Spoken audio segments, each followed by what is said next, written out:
Qizlar qaranglar, Xitoydan nima zakaz qildim.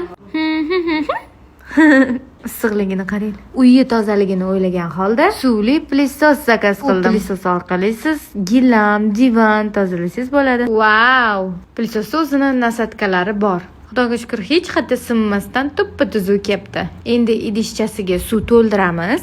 Qani ketdi, ishlatib ko'ramiz.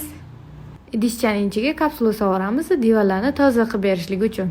Xitoydan qizlarjonlar gilam hamda divan tozalovchi suvli plissos zakaz qildim. Arzimagan pulga. Hozir buni ishlatib ko'rsataman.